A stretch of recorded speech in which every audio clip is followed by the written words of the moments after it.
E agora, imagine só você que está em casa, se imaginarmos aqui um cenário em que 1% da população brasileira seja infectada pelo novo coronavírus, só as internações em unidades de terapia intensivas, UTIs, podem custar pelo menos 930 milhões de reais ao sistema público, 1%. Segundo o governo, 90% dos casos de coronavírus podem ser atendidos em postos de saúde.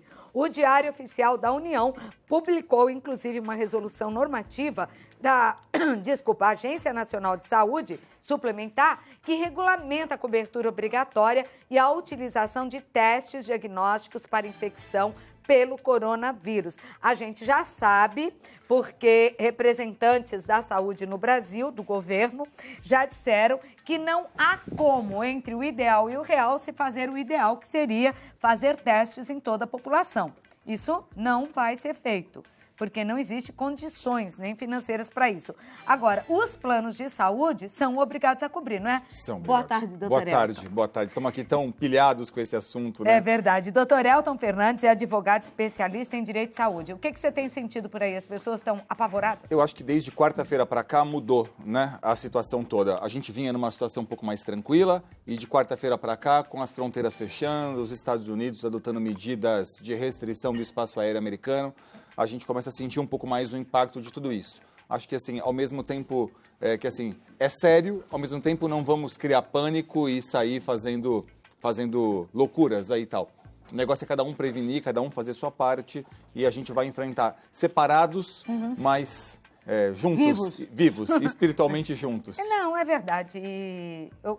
O brasileiro é um povo que eu falo tem muita fé, né? Verdade. E quando quer é bem determinado. Então vamos ser determinados agora. Não esqueça, lave as mãos, higiene completa e não se desespere.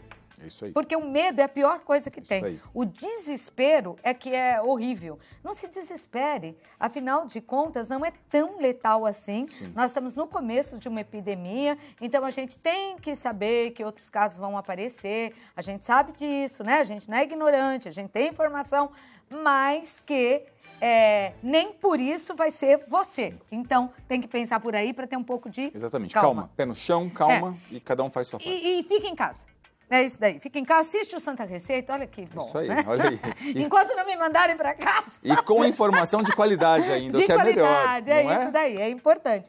Por exemplo, a informação assim de qualidade. Qual é a maior preocupação numa pandemia como essa com a saúde? Você que é um advogado que se dedica a isso. Eu acho que a maior preocupação que a gente tem é superlotar os hospitais, e aí superlotando os hospitais a gente não ter leito para toda a população necessariamente. Então, assim, a medida de contenção agora, de pedir que as pessoas fiquem em casa, ela me parece muito importante, muito útil para que a gente evite que todo mundo adoeça no mesmo momento. É fato... Porque eles estão com medo daquele pico, né? Porque diz que começa aqui, sobe, muita gente tem e depois a tendência é cair. Mas se eles achatam, como eles estão dizendo, exatamente, né, o pessoal da saúde do Brasil, se achatam essa curva, é melhor? Exatamente. Porque eu já ouvi dizer, mas aí não vai esticar muito essa doença? Na verdade, com o tempo, a gente vai criando um sistema imunológico, anticorpos para combater a doença. E mais do que isso, se a gente não tiver picos muito altos, o sistema de saúde, quer seja público, quer seja privado, dá conta de fazer o tratamento. A gente tem um benefício. Dá para acontecer um colapso? Sim,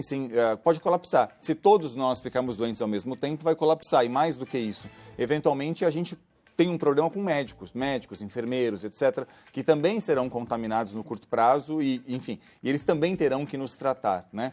Então, é muito importante agora que cada um faça a sua parte. Eu acho que a gente começou, eu não sei se ia dizer que nós começamos precocemente, acho que a gente começou num tempo ideal. Nós não demoramos, na verdade, para perceber a gravidade da situação e agora é calma, né? Tomar as medidas necessárias que o governo está tomando, cada um fazendo realmente a sua parte, acreditando nisso também, não é para ficar apavorado, mas é para saber que está aí, que existe sim, porque até isso eu já ouvi, imagina, é exagero, né? As pessoas às vezes falam assim para mim, né? Ontem mesmo eu estava tomando um cafezinho, alguém falou para mim assim, mas isso aí é coisa da China, tal. Ao bem da verdade, nesse momento, pouco importa de onde veio e o que é. Não, é até uma discriminação muito grande. Não é? Aliás, hoje o governo japonês se manifestou, porque o Donald Trump, para variar, né? Aí ele chamou o vírus de vírus chinês. Isso é um desrespeito. É uma conotação desrespeitosa. Com certeza, xenófoba. com o povo da China e tal. Não importa onde começou. Agora a gente tem que cuidar. Pouco importa, tá aí, não é? Tem uma pergunta, vamos colocar aí no ar. Se você tiver perguntas para o doutor, é 12996057731. São 16h59, estou ao vivo. Boa tarde, cheguei dos Estados Unidos há 4 dias. Não vem me dar beijinho, hein, Solange? E o posto, tô brincando, e o posto de saúde da minha cidade não quer fazer o teste do coronavírus, pois não tenho nenhum sintoma. Eles são obrigados a fazer, se eu quiser? Ela é de São Paulo, capital. Não, Solange, olha, eu entendo a sua preocupação, mas essa é a situação que a gente fala de pânico, não. Vamos ter calma, você não tem sintoma, o que você deve fazer no final de contas é ficar em casa, ficar bem, porque veja, recurso é finito. A gente tem uma quantidade X de dinheiro para gastar nesse contingente de população e numa dimensão de país que é um continente. Então a gente tem que ter calma e deixar que os testes sejam feitos e que as pessoas, no final de contas, que estão de fato apresentando sintomas, sobretudo quando esses sintomas são mais graves, febre muito alta, como os médicos estão orientando, essas pessoas sim devem procurar atendimento. Então, apesar dela ter voltado dos Estados Unidos há 4 dias, já existe a transmissão comunitária. Exatamente. Ou seja, quem nem foi viajar, como é o caso da primeira pessoa aí que faleceu e que está pegando. Então, fique atenta aos sintomas. Coriza, febre que não passa, porque uma coriza também gripe dá, né? Uma febrinha gripe dá. Então, se esse caso, pelo que nós estamos sabendo aí, se agravar, se repetir, aí sim o hospital é obrigado a fazer. Não é automático. Ele faz triagem, doutor? Desculpa. Faz triagem, porque a própria triagem ali já faz a medição de como é que são os seus sintomas e faz a classificação de risco. Tá. Até porque esse paciente, num risco um pouco mais exacerbado, ele tem que ser imediatamente isolado dos próprios outros pacientes que estão em espera. E isso fica a cargo do hospital? Isso quem fica a cargo vai fazer do ou não? Sim, fica a cargo do Agora, serviço. o plano de saúde é obrigado a fazer. O plano de saúde, desde sexta-feira, eu vou dizer assim, sempre esteve, né? Mas, a partir de sexta-feira, oficialmente, a Agência Nacional de Saúde editou uma resolução determinando a obrigação dos planos de saúde em cobrir exames para coronavírus. Então, assim, uma coisa muito importante aqui, quem de repente está preocupado em casa, falando assim, será que se eu contratar um plano de saúde, vou ter carência, não vou? Veja, depois de 24 horas que eu contratei um plano de saúde, eu não posso ter carência para urgência e emergência. Isso é uma urgência. Isso é uma urgência, então nenhum problema. Já estaria coberto. Já estaria coberto. O teste. Bastaria que eu não soubesse que estou contaminado para que o plano de saúde fosse obrigado a pagar. Tá, agora da mesma forma vale, né, gente? Deixar o teste para quem realmente está apresentando sintomas, apesar de você ter um bom plano de saúde, um plano de saúde que vá cobrir. Não é só por isso que você vai lá e fala, quero fazer o teste. Ó, tá tudo bem, mas eu quero fazer o teste. Bom, vamos à próxima pergunta, então. É a Camila. Boa tarde, Santa Receita. Eu tinha uma consulta agendada para a próxima semana com ginecologista no SUS, o Sistema Único de Saúde. Mas ela foi desmarcada devido à pandemia. Passou de surto, né? Mas eles ainda não me passaram uma nova data. O que ela pode fazer? Que aí entra preocupação com outras doenças e até com a saúde, os exames de rotina, não é? Claro. Camila, o que eu te aconselharia a fazer é ligar na ouvidoria do SUS e a registrar na ouvidoria do SUS a necessidade de que você seja atendida com brevidade, tão logo seja possível o sistema de saúde te atender. Então, assim, nesse primeiro momento, é evidente que, assim, a gente tem que, dentro de uma classificação de risco, a gente tem que priorizar os casos que são mais arriscados, porque em meio a uma pandemia continuam chegando ao sistema público de saúde pessoas que se acidentaram, que infartaram, que tiveram AVCs, enfim. No meio de uma pandemia ainda continuam chegando esses casos triviais. Então, assim, eu, em momento algum, por favor, eu quero minimizar a sua situação, porque a gente nem sabe exatamente o que está acontecendo. Mas, se for possível, reclame lá na ouvidoria para que te deem prioridade assim que for possível, mas esse é um momento em que, sendo possível, a gente vai ter que lidar com isso, entendendo que, numa escala de gravidade, essas pessoas talvez precisem de um atendimento mais imediato e nós que estamos, felizmente, um pouco mais saudáveis, cada qual com algumas questões, cada qual com um probleminha, teremos que esperar um pouquinho mais. A gente até falou sobre isso no programa, que para liberar leitos, até as cirurgias que não são tão urgentes, sim. né, estão sendo adiadas. Os planos também. de saúde fizeram isso já também, e me parece uma medida razoável. É aquelas cirurgias eletivas que a gente chama, né? Olha, não é urgente, pode esperar, tanto faz fazer agora ou mês que vem, não vai ter uma consequência grave. Para a saúde.